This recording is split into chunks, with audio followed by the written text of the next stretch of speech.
His mind-blowing choice ruined everything. You won't believe what happens next. Emma Frost commands your attention immediately. She delivers orders directly into your mind. The sound of classical music is just atmosphere. She dictates precise timing for action now. When the music stops, the massive gates open. You hear the final command whispered, "Open." She never raises her voice. She doesn't have to. You feel the immense psychic surge coming. What horrors await beyond those newly opened gates? Emma Frost broadcasts across the entire globe telepathically. Grey Matter Lane is a mental palace for all mutants. Every operative finds their tailored psychic doorway now. You see them entering their own unique reality instantly. Time dilation affects every single participant differently. She cues the second movement of the symphony for them. Everyone is positioned for the major operation ahead. Class is now officially in session, my dears. But how long until that music stops and chaos begins? The psychic realm reveals multiple training scenarios concurrently. Storm manipulates the very environment around her agents. Nightcrawler mocks the futility of safety illusions. Kitty Pryde demands leadership clarity from the team. He jokes that Emma Frost declined the headmistress role. This entire mission requires absolute unity to win. Failure means disaster for every mutant alive. You see the commitment in Kitty's eyes. The time is now. Will their collective strength be enough to face this threat? Emma asserts the team fractured after Krakoa fell. They failed their crucial duty to protect mutants. Now they must re-establish vision and purpose. Beast sits quietly, observing the core leadership team. Prodigy outlines the intense training curriculum subjects. Laura Kinney and Hank McCoy teach combat tactics. Storm handles teamwork principles for this new structure. Magneto will close the program with doctrine and history. Scott Summers interrupts, ready to question everything. He has several pressing concerns. Cyclops explodes, demanding they stop politely tiptoeing. He sees a catastrophe unfolding right now. Mutants gathering always invites disaster, he states firmly. Emma Frost introduces an unexpected guest, Alejandro Luna. Luna is an emotional empath brought in for security reasons. A villain's cache they recovered was protected by powerful defenses. Only Sinister's permission opened those final barriers. Emma claims their psychic walls are completely impervious to attacks. Scott furiously counters that Emma built this using Sinister's tech. She dismisses his anger as a waste of time. Iceman tries to calm the escalating tension immediately. Kitty confronts Cyclops over his fear of danger. He admits prioritizing survival is a problem. Kitty reveals she used Sinister's tech too. This safe space is now their shared responsibility. The scene shifts to a tense meeting room. Rogue addresses the gathered leadership bluntly. Everyone in this room has hurt someone before. Cyclops distrusts these new methods, she observes. He lets the snakes in through the front door, always. What betrayal is Rogue anticipating right now? Wolverine bristles at the lack of trust shown. Professor Kinney introduces 2 lieutenants to the students. Bronze warns that communication time will be short. The location is revealed. They stand in the danger zone now. X-Men fan out, ready for training simulations. Another instructor asserts their focus is strictly combat.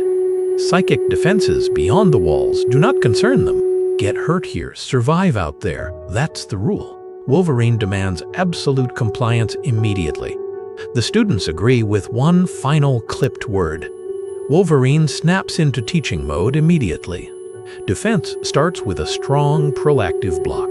Bronze demonstrates a vital, aggressive countermeasure. Her powerful restraints lock down the target instantly. Wolverine then engages his student in brutal contact. He strikes hard, testing her reaction speed. Your defense relies solely on your own abilities. This is not theoretical. This is life or death training. Pairing up is mandatory for the next stage. Strategize, communicate, then engage your partner now. Don't embarrass me by getting injured on day 1. The older mutants challenge the younger trainees immediately. They demand proof that they deserve their positions. Dryad and her opponent clash with raw energy bursts. Wolverine then jumps in to test a student directly. He unleashes his claws against her defense instantly. The fight stops. The trainee admits she was cut badly. Wolverine declares both older participants need this training too. They clearly cannot protect themselves yet. The training begins with explosive energy instantly. One student flies backward after a failed defense. Wolverine immediately engages another trainee in combat. He transforms into a savage, uncontrolled beast form. Snarls and slashes echo through the training area violently. His uncontrolled aggression overwhelms the young mutant. Wolverine pulls the shocked student back from the attack. He yells for everyone to halt the escalating violence. A powerful wolf cub is clearly losing control of himself. Will anyone be able to stop this raging berserker now? Bronze tries to intervene, recognizing the bloodlust escalating. She warns Wolverine to stop his partner instantly. Wolverine ignores her and lunges with lethal force. The savage mutant is struck violently, spitting blood everywhere. His partner screams in horror at the sudden impact. Wolverine quickly refocuses, preparing a finishing move. Bronze immediately deploys a sleeper hold weapon. She neutralizes the uncontrollable student with precise force. The chaos stops, but damage is done. Others now realize the lethal stakes involved here. 3 people nearly died because of this feral display. Not long after, the atmosphere has shifted completely. Trista and Axo confirmed their training was a disaster. Bronze reports to her superiors, clearly shaken by the event. Melee admits that half the attendees expect doom. Axo struggles to process the high-pressure environment. The scene shifts to a beautiful alien landscape. Someone comments on Emma Frost designing this entire structure. Axo dismisses the praise, crediting Emma for the design effort. Rift points out strange, exotic life forms around them. He discusses his secret fascination with local insects. Rift suggests his codename, Blue Dasher, might be available. Axo mocks the abundance of alternative X-names. Rift confirms he prefers being called Rift right now. He asks if everyone is prepared for the activation. The team moves toward a massive piece of alien technology. Pink-haired Bronze raises her hands, energy flaring around her. Rift channels power, causing a massive electrical surge. The students are levitating around the central device. What terrifying new simulation is about to begin now? The empathy engine is explained. It functions like Cerebro. It exists physically in a shifting quantum stream tethered to Rift. This allows Axo to locate isolated, distressed young mutants. Mariama, a 13-year-old, is located near Paris. Rift suggests dropping in from above for a dramatic entrance. Bronze worries about Rift injuring himself during entry. Rift dismisses her concern completely, promising safety. On Axo's signal, the initiation sequence begins sharply. The main figure focuses, bathed in purple energy. Rift admits the visual entry looked incredibly cool. The operative arrives silently in France, pleased with the immediate transport. She warns her associates not to ask about the sights she sees. Rift's team is checking on the target now. Axo reports that some mutants are feeling isolation levels acutely. Mariama, age 13, is overwhelmed by the psychic intensity. Rift prepares to drop down from above for maximum effect. Bronze expresses concern he might bust his head open. Rift ignores the warning, ready for activation. The operative with phase powers stealthily approaches a doorway. She is instructed simply to deliver an invitation card. Do not trip the occupants, just complete the mission. The psychic mission commences with immediate execution. The operative reports being in France, mission swift and clean. She confirms the card delivered carries instructions for the target. The target hears the voice of Storm relaying dire warnings. She observes the girl is in trouble at school consistently. Her 4 older siblings offer zero support whatsoever. Emma Frost designed this scenario as a projection. The card only relays necessary information upon contact. The target clutches a white stuffed mouse, naming it Moose. Someone starts a countdown sequence in the darkness. What? 10. The countdown ends as the projection manifests violently. The young girl flinches, hit in the eye by confetti. Bronze, Trista Marshall, apologizes immediately for the shock. She explains the glitter compromise was necessary. The targeted girl, Mariama, seems momentarily stunned. She clutches Moose tightly, visibly distressed. Trista confirms the telepathic translation works perfectly. Mariama manages a tentative, whispered greeting. Axo greets her officially to the sanctuary of Grey Matter Lane. The recruitment into this strange school has officially begun. Some time passes within the serene conservatory setting. The brooding mutant speaks Spanish about a broken promise. He wanted someone to listen to him at dawn.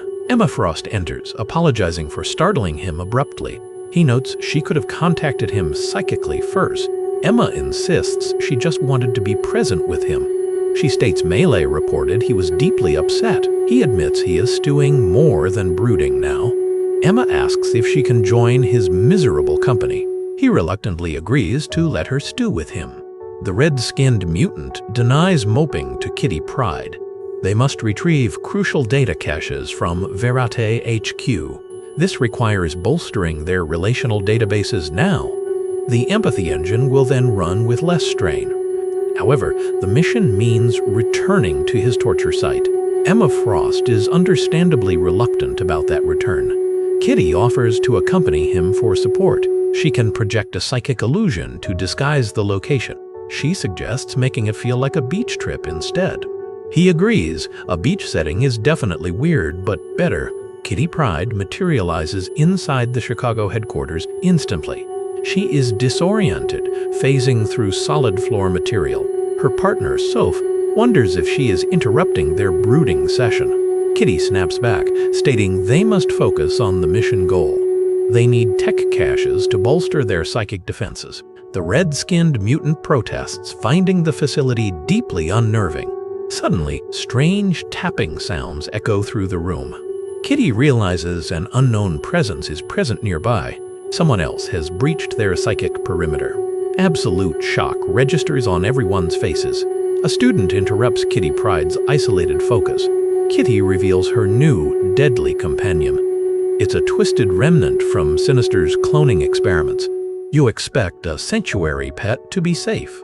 You are dead wrong. The feral creature snaps violently at the trainee. Kitty instantly asserts dominance over the beast. The shaken student wisely retreats from the immediate danger.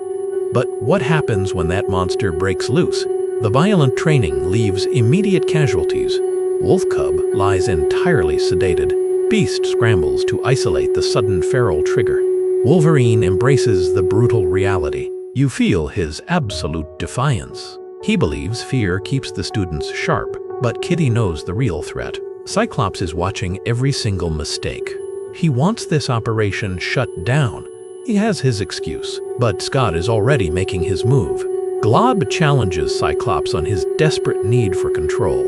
You sense Scott's absolute paranoia building. He refuses to let the others run this operation. Glob strikes a raw nerve instantly. He accuses Scott of being terrified of Emma. Cyclops shuts him down. He makes a unilateral, highly dangerous decision. He claims he is handling the threat alone. But what is he about to unleash? He made his ultimate choice. You hear his chilling justification echo through the chaos. He claims this absolute destruction is for their own good. Everything they built is sacrificed in an instant. Scott just crossed a line he can never uncross. There is no going back. He burned their future to the ground. But who will survive his brutal idea of salvation? If you want to see what happens next, the next chapter is already up. Watch it.